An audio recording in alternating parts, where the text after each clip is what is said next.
Yeah, they're gonna ding me for that one. You had music playing while you started your live stream. Copyright. Let's get that.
All right. Shalom, everybody. Very blessed to be back here with you guys today. I pray that your day is just as blessed as yesterday was for you. We're going to do things a little bit differently today. First thing we're going to do is we're going to go scripture, which are coming from Genesis 26. And then we're going to do the excerpt. And the last, we're going to get into the article. And we'll see where we're at on the time with that. So the scripture we're going to get into today is Genesis chapter 26, verse 34. Let me hit the present screen here. Blue Letter Bible, KJV version. And right here, verse 34. It says, and Esau was 40 years old when he took to wife Judith, the daughter of Beri, the Hittite, and Bashemath, the daughter of Elon, the Hittite. Oh, wow. I'm right on time, right? Esau was just 40, and he pulled two at 40. And I know what you guys are thinking. You guys are out there saying, well, Esau is an example. Don't you have you already forgotten? Esau was a brother to Jacob, whose name was later changed to Israel. So he is still of the lineage of Abraham. And again, if what Esau did was wrong, surely the father would have called him out, just as he did with David, Solomon, and everybody else who was in the wrong. But clearly the father doesn't have issues with polygyny. But we see another man in the Bible who has taken multiple wives. So what we're going to do now is get into the excerpt right here. And this comes from the Greater Mission. Now, this particular excerpt is for the brothers. Preparation for another wife is called. Verse 127, 128, and 129 is the page we're going to be on. Now, it says the most obvious place to start is with the firm biblical foundation for personal faith. A husband would need to study this subject from the scripture to the point that the truth on this subject became crystal clear to him. He would need to burn a vast amount of midnight oil, making this truth of scripture his field of expertise. He would need to know what the Bible teaches on this subject, backwards and forwards, inside and out. He would need to be as familiar with it as the back of his hand. Page 128. Once there remains no doubt as to what the truth is on this subject, the husband then needs to begin a thorough teaching of this to his family. He needs to instruct his household methodically and meticulously. The importance of their understanding of this matter could not be overemphasized. Teach, write, and share to and or with others the principles of biblical truth related to polygyny. Page 129. A husband who is considering taking an additional wife would need to consider the financial obligations associated with such a responsibility. Financial preparation should include, as best as possible, reducing any family debt as low as possible and the creation of a family estate. In my opinion, you want to do a few trusts. And you want to have, well, I won't say do an irrevocable. I would want to stick to revocable, because even after you're gone, you as the head, even after you're gone, you appoint, you appoint your oldest or whoever you feel will be financially responsible.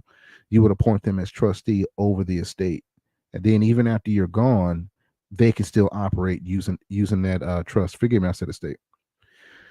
Page 131.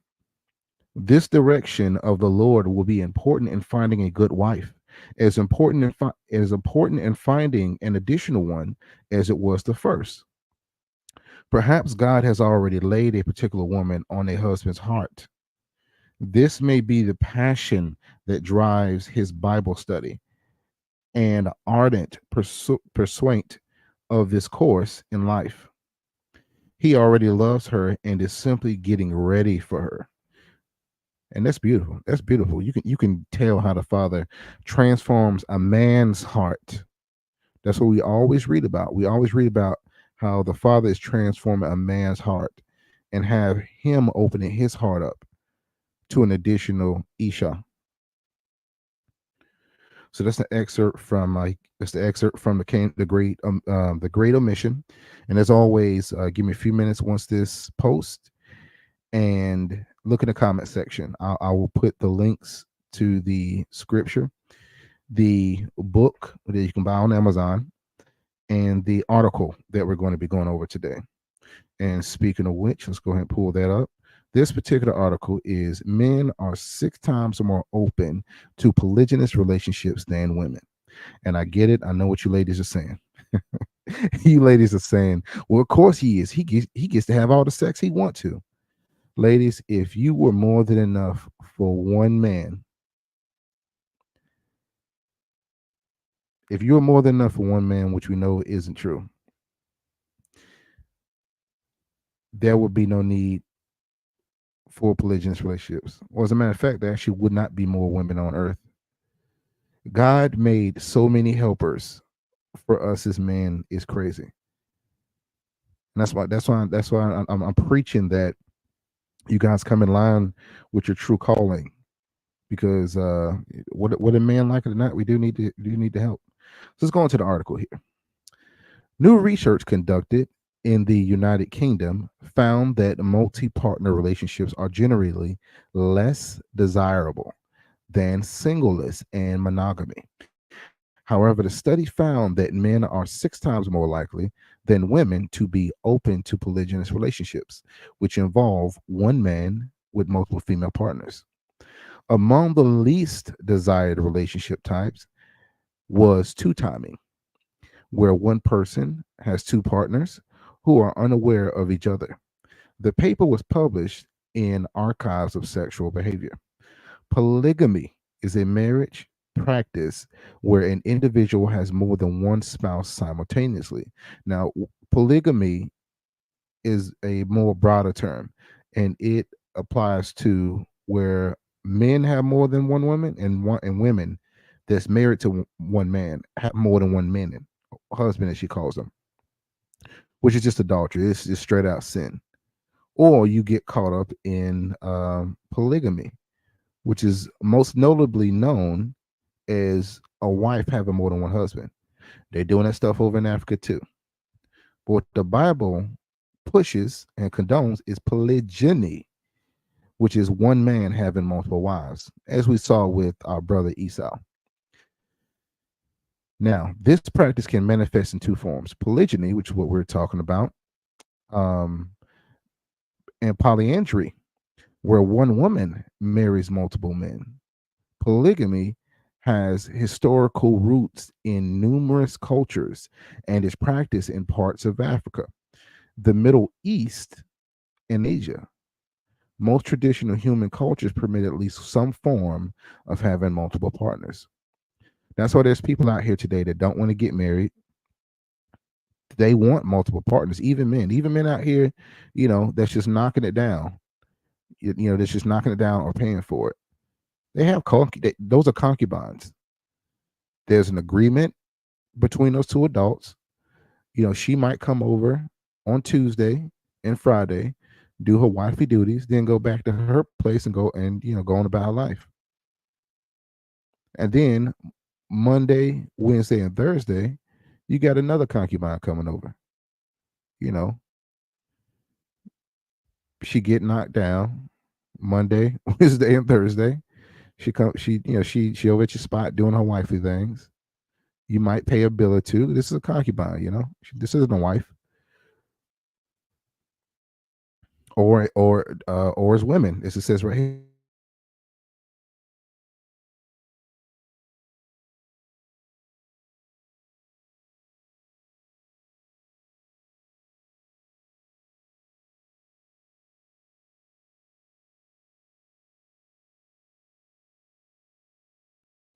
That's why we keep preaching to you all that hold on. Is my audio?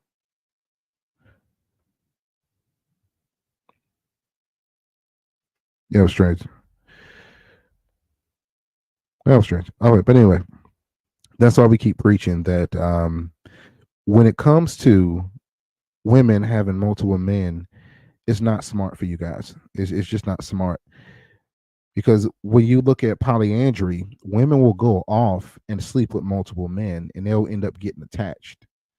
And then they end up feeling like a dirty slut because they've got so much DNA. They had so many interactions with the man, they start to affect their brain chemistry. Brother Jan and Brother Mike did a wonderful stream, and I'll link both of those in the description in the comment section too, where they're talking about women's health. And they go over how, when women have DNA inserted in them, whether it's they swallow it or they take the semen, however it is, whether it's a facial or whatever it is, that semen gets into you, it gets into a woman's DNA. It seeps through the pores of the body, or it gets in the body, and it changes them. It changes their actual DNA. So when you look at a woman that's had 40 men, she has all this DNA change in her mind, and this DNA stays in them 7 years. So like I said, I'll link that. It was a great interview by Brother Mike Allen and Brother Jan, giving all the secrets, all the secrets. But it's all biological to how women interact with men. So jumping back here, polygyny has historical roots in numerous cultures and is still practiced in parts of Africa. Most traditional human cultures permit at least some form of having multiple partners. Exactly. That's why the dating culture is huge here in America. Right. However, in many modern societies, particularly Western ones, polygamy is illegal and very often viewed with moral and ethical disapproval due to concern about gender equality and welfare of all parties involved. Excuse me. I can tell you right now, they don't give two craps about the genders involved, involved. Because when you look at Houston, places like Atlanta, whenever there's a place that's dense, full of people, you have STDs on the rise. Like you got a HIV crisis in Houston right now. Not to mention the stuff that actually goes down in Alabama. People are sexual by nature. men and women. When you put a concentration of all these horny people who aren't tied down, who's just going from body to body, this is where you get all these STDs and STIs everywhere. And that's what's happening now. So this is BS right here. They don't care about y'all. Yeah, because women got 32 forms of birth control. Men have about 3 that I can think of, maybe 5. All right. In contrast, in countries where it remains illegal and culturally accepted, where it remains legal, forgive me, and culturally accepted, such as Saudi Arabia, parts of Nigeria, polygamy tends to be seen as a prestigious practice that can strengthen alliances and increase familial bonds. Yeah, they used to do these back in the old kingdoms. You know, the Charles and um the Charles and the Johnsons. You know, they don't have a social class that's high, but the Johnsons is a little bit higher than the Charles. So the Charles has 2 boys and 1 girl. The Johnsons have 2 boys and 1 girl. Okay, one of their boys marries their daughter. Now these families are interconnected, and now this is a dynasty because the female becomes part of the male's dynasty. So the Charles married the Johnson. She didn't hyphenate. She took his name naturally. So she became a part of that. But now these familial bonds have been created, and these alliances increase now because as the Charles legacy grows, so do the Johnson legacy grows because they're feeding off each other socially. And now you're seeing a nation or a community growing in this way. So polygamy has a lot more to offer a nation of people, and this is how incredible the Most High was, and the Most High is in putting this into practice. It has a lot more to offer us as Israel, especially in rebuilding the nation of Israel, in the restoration of Israel, than just being out here having freaky deaky butt naked sex. And let's be honest, ladies, if a man is working and focusing and studying, he ain't got all day to bust you down. He don't. And if you doing what you're supposed to do, you ain't got the energy all day to go and have him bust you down. Y'all scheduling this thing. Stop playing. All right.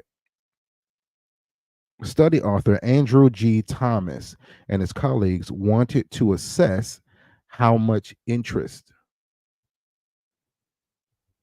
there is for polygamous relationships in cultures where monogamy is the norm.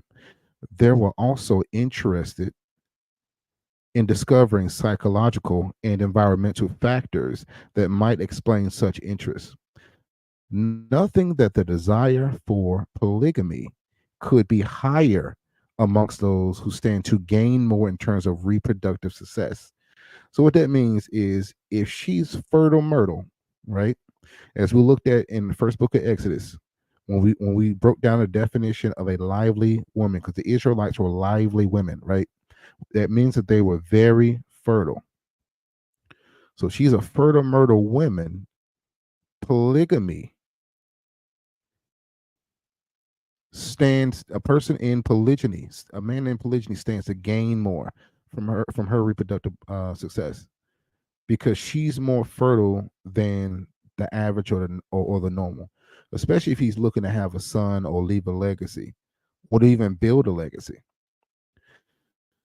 All right, next is, for example, men might be more interested in polygamy because it is a way through which they could reproduce with more women.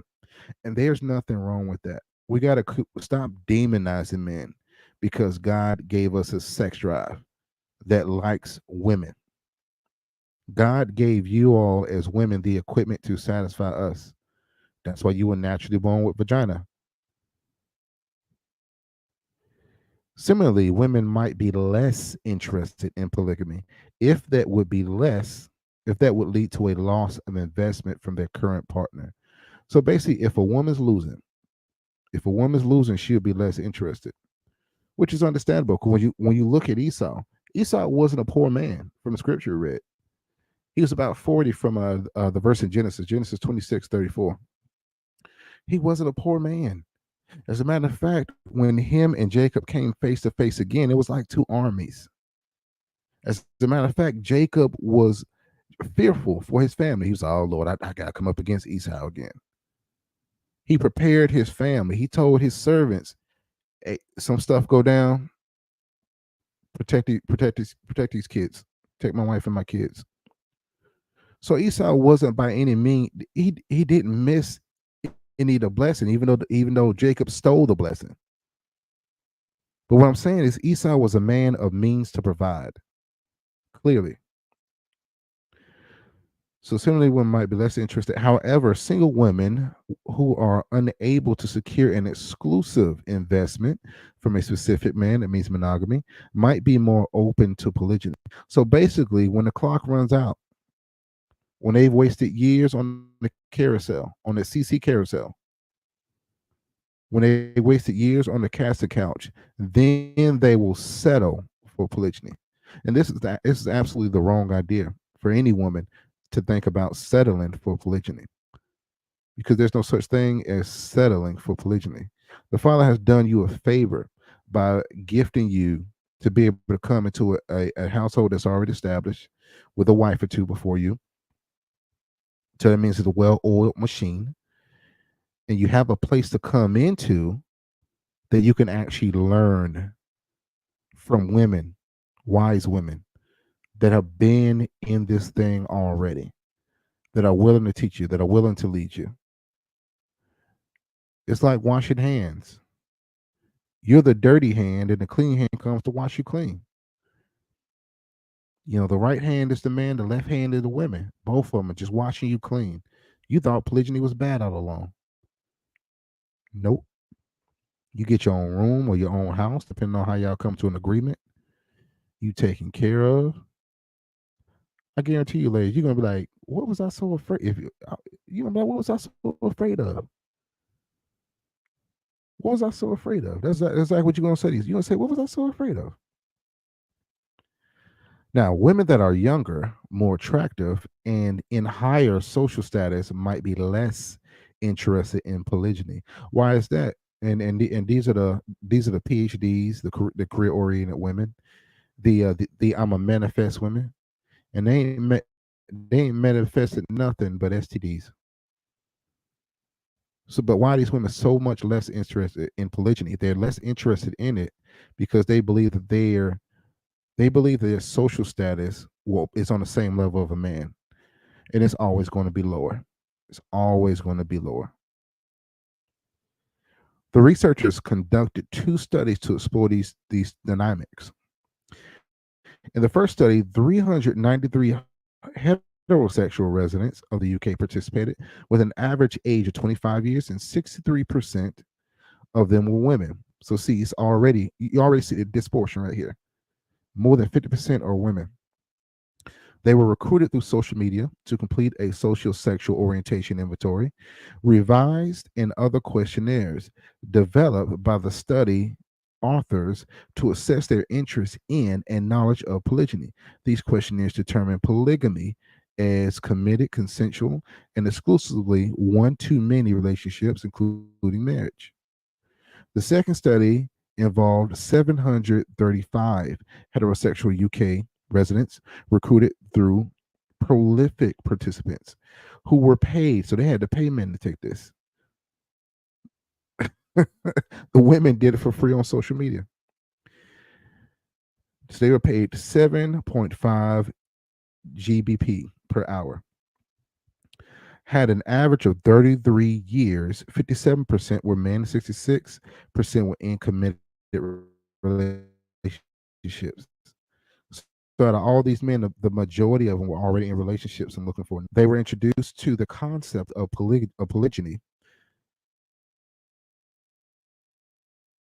and complete assessments of their interest in polygyny, their knowledge of it, social status.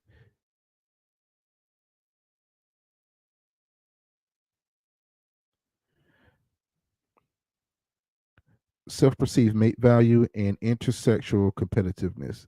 Forgive me, I keep stopping because I'm trying to make sure that my voice is coming through clearly on the video here.